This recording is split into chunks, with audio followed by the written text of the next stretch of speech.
bienvenue à la mairie de Villepreux, bienvenue dans mon bureau pour cette première fois. Je crois que c'est la première fois que je m'adresse à vous au travers de ce vecteur de communication depuis 2008. C'est indispensable aujourd'hui en 2020 de compléter les tracts et les messages très statiques sur les réseaux sociaux en m'adressant directement à vous. Alors quand j'ai dit aux membres de mon équipe que je voulais utiliser ce nouveau canal de communication pour moi, ils m'ont dit tout de suite, Stéphane, il faut absolument faire les mêmes vidéos que Cédric Laporte.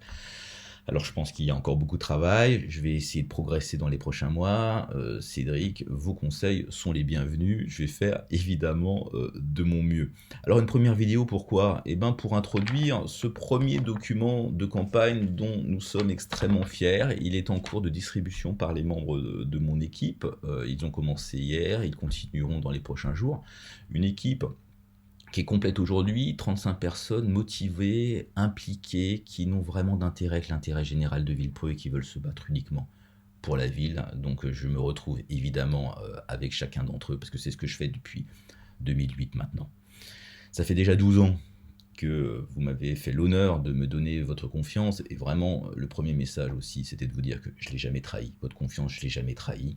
Je me suis toujours battu pour la ville et uniquement pour la ville, et je n'ai pas pris une décision qui aurait pu aller à l'encontre des intérêts de la commune. Une envie de m'impliquer qui était née tout simplement du refus de la fatalité, et j'en avais assez de voir les élus qui étaient en place et qui expliquaient qu'ils n'essayaient même plus de faire changer les choses parce qu'ils n'y arrivaient pas et qu'il fallait accepter cette situation. Non, un élu doit se battre jusqu'au bout, c'est ce qu'on attend de lui, et c'est ce que j'ai fait depuis 2008 maintenant. Alors en 12 ans, qu'est-ce qui s'est passé ? En 12 ans, il y a eu beaucoup d'investissements pour préparer l'avenir, parce qu'il ne faut pas être toujours dans le quotidien, il faut savoir aussi se projeter. Il y a eu la médiathèque, il y a eu le V-Parc, il y a eu le gymnase des Hauts-du-Moulin, il y a le nouveau groupe scolaire qui ouvrira en septembre prochain, il y a eu des gros travaux de remise à niveau de l'éclairage public, de réhabilitation des voiries, de rénovation des écoles, de plusieurs écoles. Il y a eu également un gros travail fait sur l'environnement. Je rappellerai le zéro phyto dès 2015, je rappellerai la signature de la charte contre les perturbateurs endocriniens, beaucoup d'initiatives pour préserver la biodiversité, puis quelque chose dont je suis extrêmement fier, bien sûr, c'est le passage au bio dans la restauration municipale dès 2019. C'était important. Quand je vois que des villes beaucoup plus riches que nous ne le font pas encore, nous avons pris ce sujet parce que je pense que c'était une des priorités que les élus doivent avoir.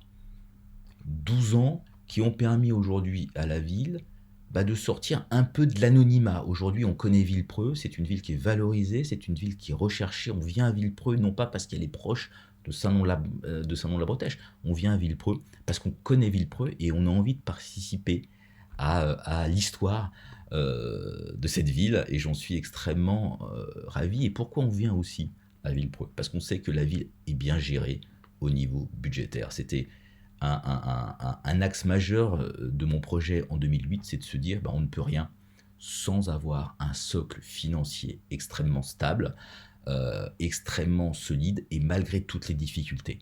Aujourd'hui, je rappellerai qu'il n'y a eu aucune hausse de la fiscalité, qu'il y a eu un désendettement de 75%, alors que nous avons eu une baisse de dotation de l'État de plus de 3 millions et une augmentation des prélèvements de plus d'1 million.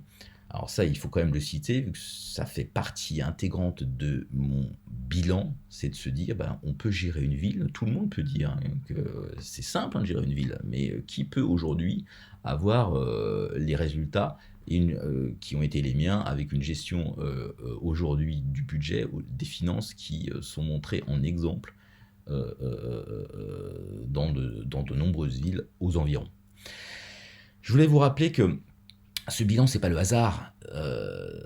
Certains vous disent aujourd'hui qu'ils auraient pu faire exactement la même chose et que c'était facile.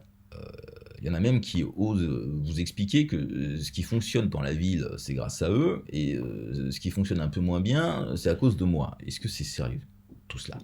Aujourd'hui, il y a beaucoup de promesses. Moi, j'y reviendrai dans les prochains jours. Moi, ce que je voulais vous dire aujourd'hui, c'est que la situation de Villepreux, c'est une situation qui est extrêmement sensible. Il suffit de quelques décisions irresponsables, très clairement, pour que tout soit remis en cause. Nous sommes, quand nous arrivons à dégager aux alentours de 500 000 euros, quand on a payé tout ce que nous avons à payer, remboursé tout ce que nous avons à rembourser pour investir, 500 000 euros pour une ville comme la nôtre de 12 000 habitants, c'est extrêmement faible, hein, et ça va extrêmement vite. Ce qui veut dire que si vous commencez à vous lancer dans des dépenses supplémentaires, bah, vous n'aurez pas le choix soit de réduire les investissements, soit d'augmenter tout simplement les impôts ou d'arrêter les services. Il faut être sérieux aujourd'hui. Les promesses, mesdames, messieurs, n'engagent que ceux qui les écoutent.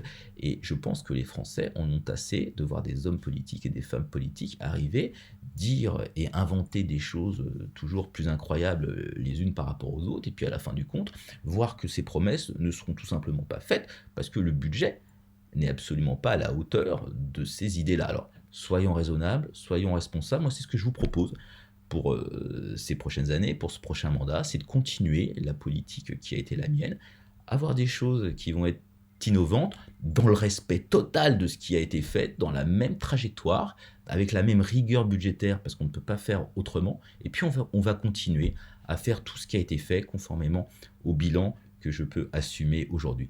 Voilà, mesdames, messieurs, ce que je voulais vous dire aujourd'hui dans cette première vidéo. Lisez bien le tract, il a du fond par rapport à ce qu'on peut lire. Revenez vers moi. Si vous avez des sujets qui vous intéressent, n'hésitez surtout pas. Vous avez mon mail, stéphane@mirambeau.com. Envoyez-moi directement des messages via Messenger, via WhatsApp. Je suis là à votre disposition. Et en fonction de ce que vous allez me dire, je vous répondrai directement ou je ferai une vidéo par la suite. Je vous souhaite une excellente journée. Je vous dis à très bientôt et je serai ravi de revenir à votre rencontre dans les prochains jours. Merci à vous.